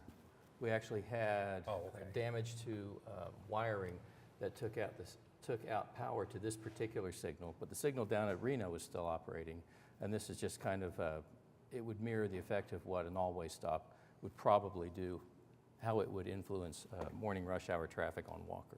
Oh, I see what you're saying. You're just showing here. Right. It will give you a sense as to what an all-way stop would do. Yeah, you're just saying that if, yeah, it would back up everything because everybody has to stop all the time. Right. Okay. All right. Anybody else? I think you're the last one, Mr. Schuline. I agree, we need to do something. Yes, sir. Come on up. If I could have your name and address, you'll have up to 5 minutes. Sure, I am Justin Henry with the Transportation Planner for the Planning Department. It sounds like there are maybe some additional options that you'd like to explore. I'd just like to offer that we wouldn't mind working with the applicant if you wanted to defer for a month so we could talk about some other potential design solutions, maybe come back to you with more options. Just wanted to put that out there. Well, just because you threw it out there, Right. what are some other options that you might talk about with them? We could talk about maybe some other ways to kind of increase the visibility of the pedestrians that are crossing, to maybe do some additional kind of, so the stop signage, what Mr. Chai said is true about uniformity, what you're usually looking for. There are some instances where the lack of uniformity can actually kind of be a little bit, alerting to drivers as well and kind of create some additional attention. So some of that stuff we could kind of look into some more. The FHWA puts out a long list of safety countermeasures that are all vetted out and statistically valid that we could kind of explore a little bit with the applicant, just as an option. All right. Thank you very much. Yeah. Okay. Anything else? Any other discussion or talk? Yeah, I think that's a great idea. But I think we could go ahead and approve the stoplights today. We don't need to hold those off because they're 10 years out anyway. So if we approve those, then we can hold off on the stop signs today maybe. And there might be some other options besides stop signs is what he was saying. That would be my suggestion. Okay. Any other talk? Okay, and of course, if we don't do the stop signs today, we have that left turn thing that we're going to talk about. So that's a quickie that could go up pretty quick. That doesn't have to go to city council. Yeah, turn restriction is just something that's reviewed and considered by this commission. And once approved, we would just issue a service request for its You can installation. make it urgent and ask them to do it quicker. Oh, absolutely. Okay. I would say, though, that thank you for your offer of helping figure out how we can make this more pedestrian friendly without the usage of always stop control or stoplights or whatever that looks like. That still has to be funded.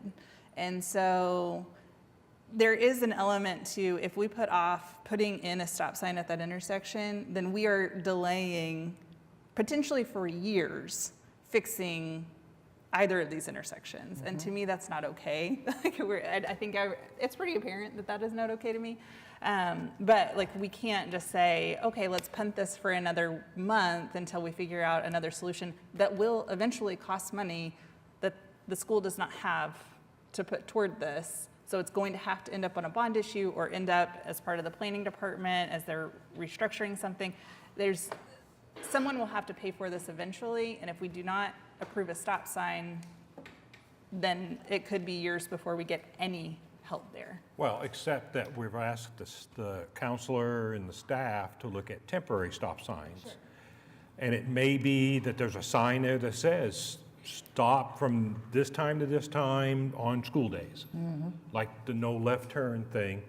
And the crossing guard puts one out there, and it turns into a four-way stop for an hour in the morning and an hour at night, or anytime there's something going on at the school, and you make a four-way stop. And then you don't impact all the other people. But of course, we don't have that answer today. And that's where I think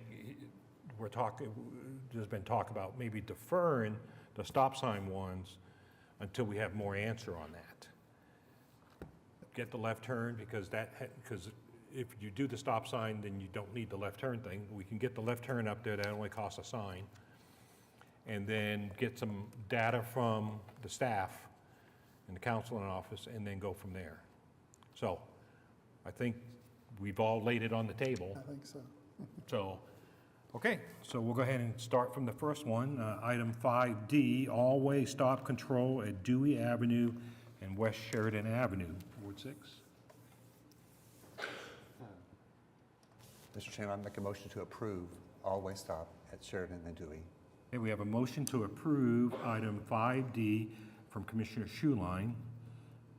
I'd like to second. We have a second by Commissioner Cornett.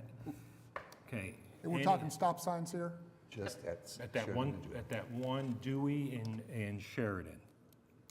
Full-time. Full-time, right. Gotcha. Okay, so we have any further talk on that one? Okay, we have a motion to approve item 5D from Commissioner Schuline, seconded by Commissioner Cornett.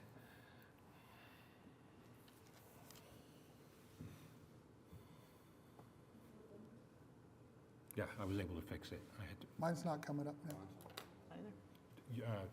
just reload that little circle thing up there, and it worked fine for me. Oh, right here. There you go. We're working on it, sorry about that. Well, of us want- doggone it. I thought we were going to.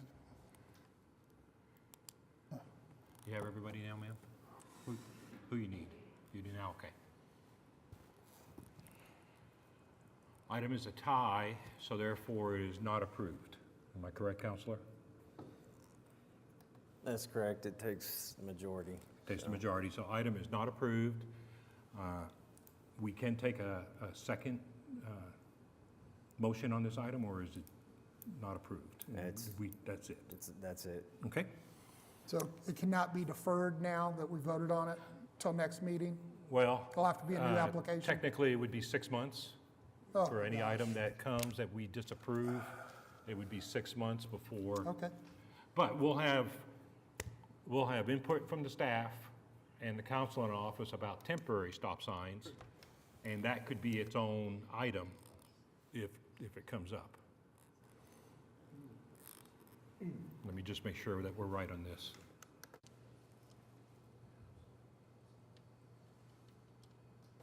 I was just telling Mr. Chad that, it doesn't necessarily have to be 6 months. I mean, that's a general rule, but it's not a law. So, we can look at that and bringing it back sooner. Okay. All right, but we'll have more data points than what we have right now. Correct. Okay, good. I made a few notes to research and bring back. Okay. All right. So then now we go on item 5E, which is a traffic signal at Dewey Avenue in West Sheridan. Okay, can I have a motion for that?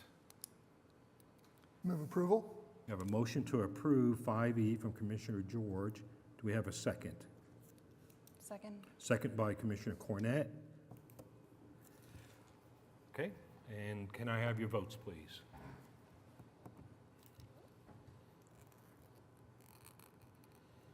Okay, item is approved, 7 in favor, 1 against. Okay, we go on now to item 5F, the northbound left turn restriction and all those times that was already read in. Do we have a motion on item 5F? Motion to approve. Motion to approve by Commissioner Schuline. Do we have a second? Second. Second came from Commissioner Wynn.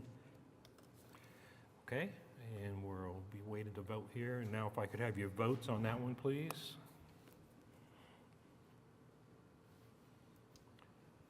Item is approved.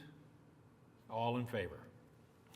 Okay, we go on now to item 5G, which is all-way stop control at South Walker Avenue and West California Avenue. Can I have a motion concerning that item, please? Make a motion to defer this item to next month. Okay, we have a motion from Commissioner George to defer item 5G to the March meeting. Second. And that second came from Commissioner Wynn. Do you have any talk about that? Okay, we're ready to go ahead and vote to defer item 5G to the March meeting.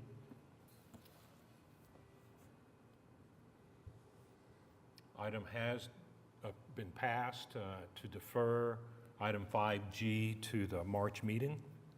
And now we go on to 5H, which is traffic signal at South Walker Avenue and West California Avenue. Can I have a motion concerning 5H?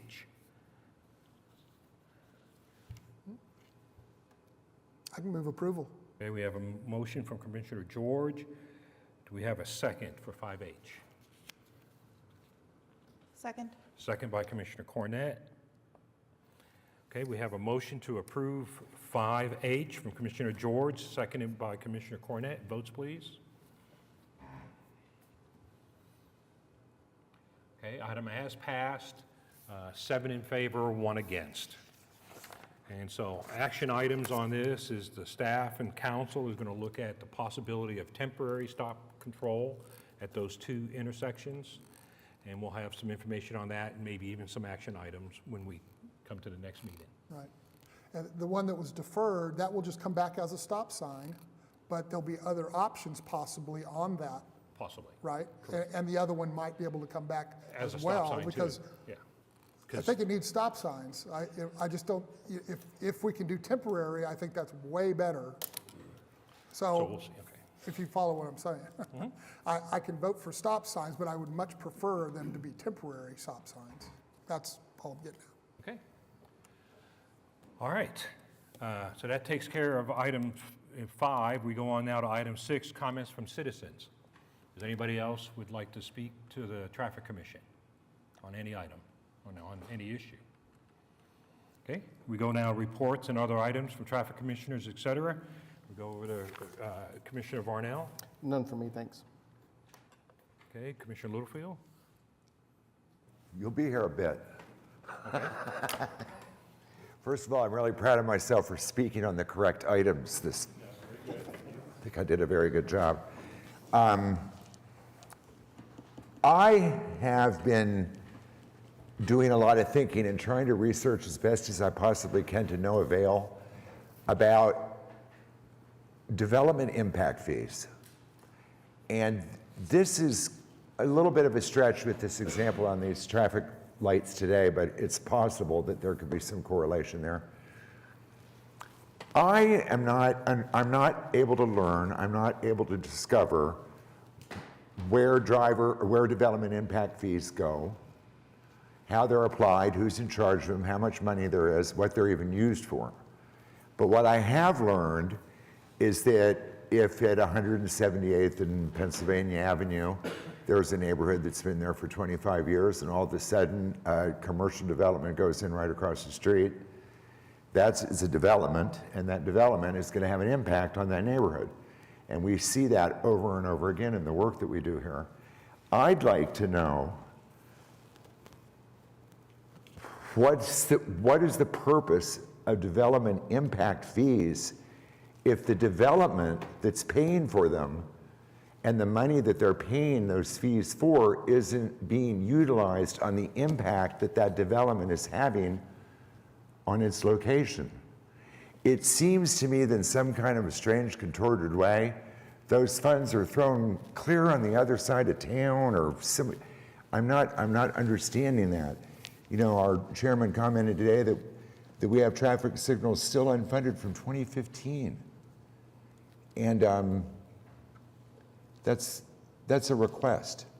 I'd like for this body to understand more about what those fees are for, and if they're not for, why we approve traffic signals when development changes, to change that where they can be.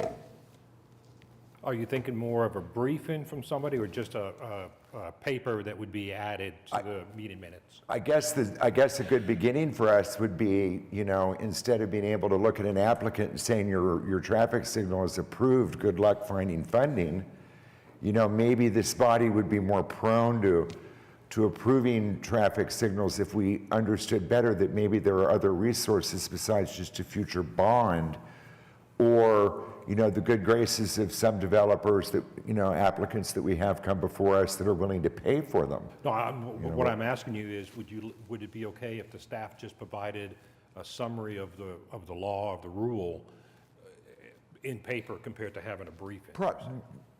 Or we can have make arrangements for someone to make a presentation regarding impact fees, because you'd probably, even if you had a written, you know, document to look at, I'm sure there'd be other questions related to it. Because impact fees were, several years back when the city enacted the impact fee ordinance, it was for traffic impact fees and parks, for the two things. So as new developments occurred, as building permits were pulled, the party pulling the building permit would, at the time they paid for their permit, they would also pay an impact fee. And the impact fee that they paid in would go towards parks improvements and traffic improvements, and it would go into the benefit zone in which it was located. And there's like 14 benefit zones across the city.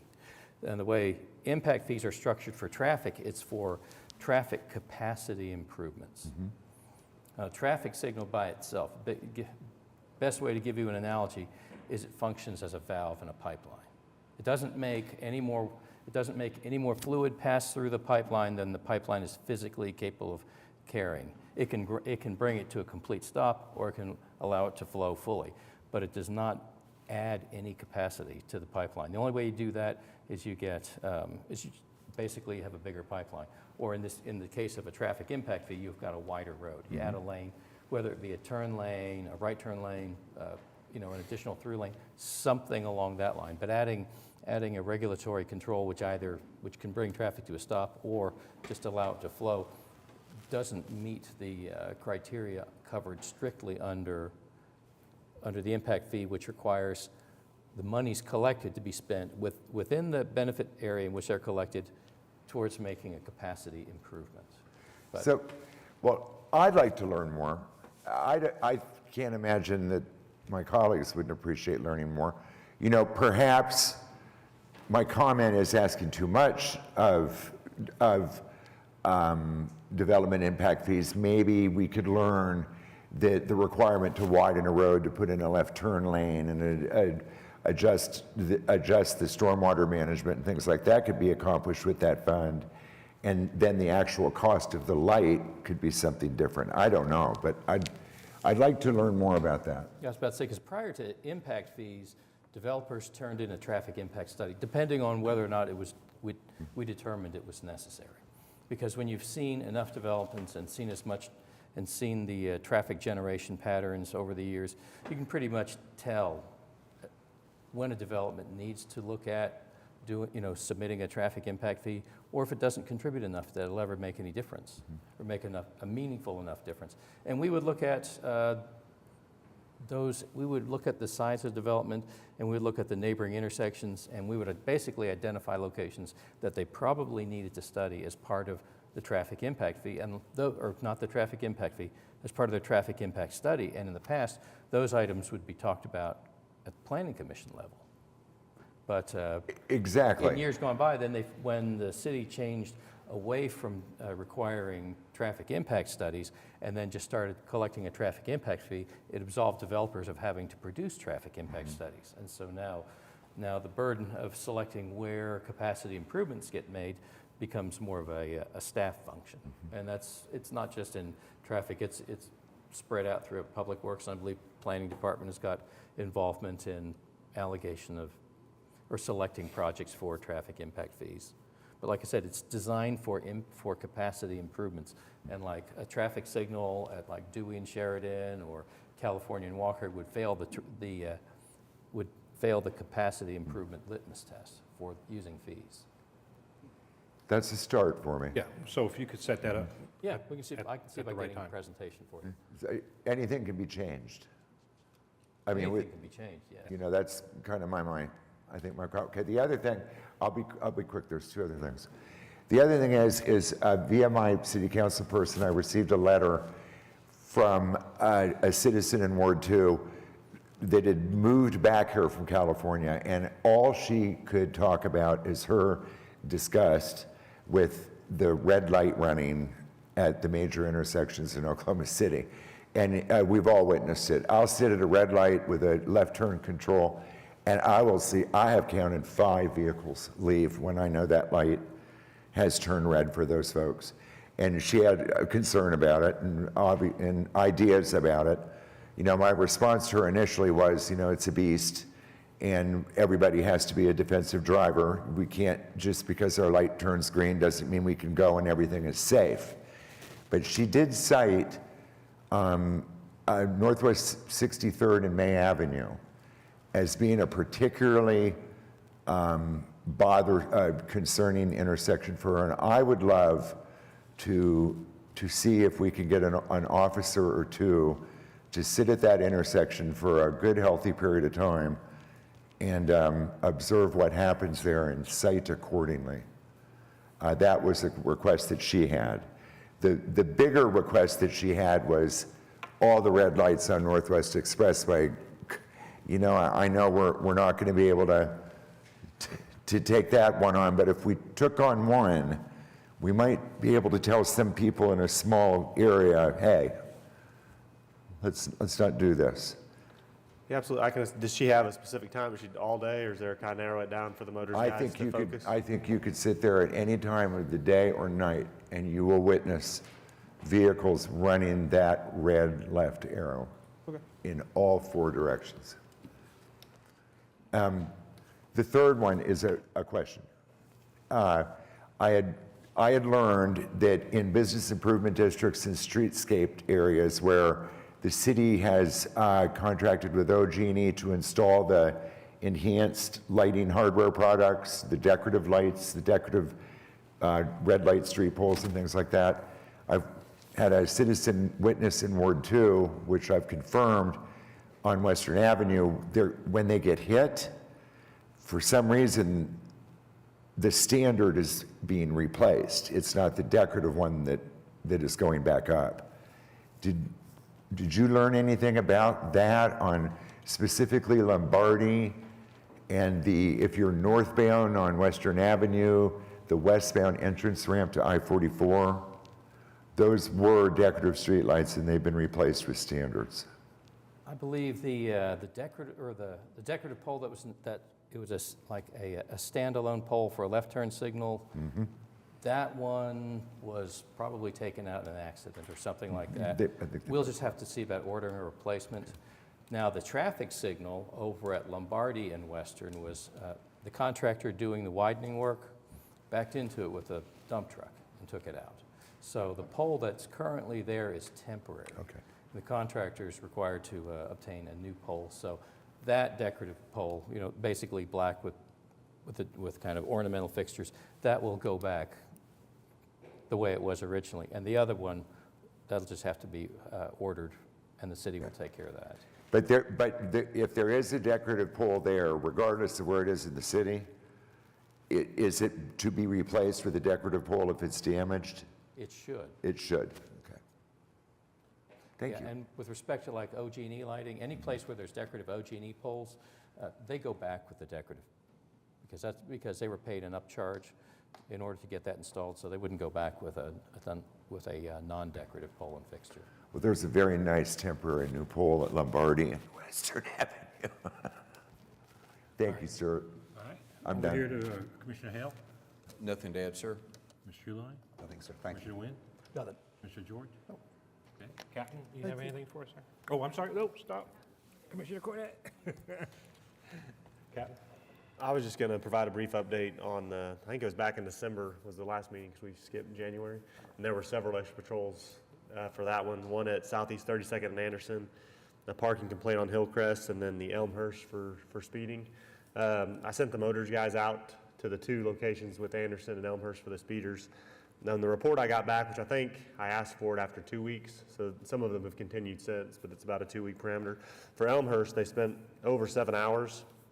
They said they observed a lot of vehicles, but very few that were traveling over 30. I think the speed limit is 25.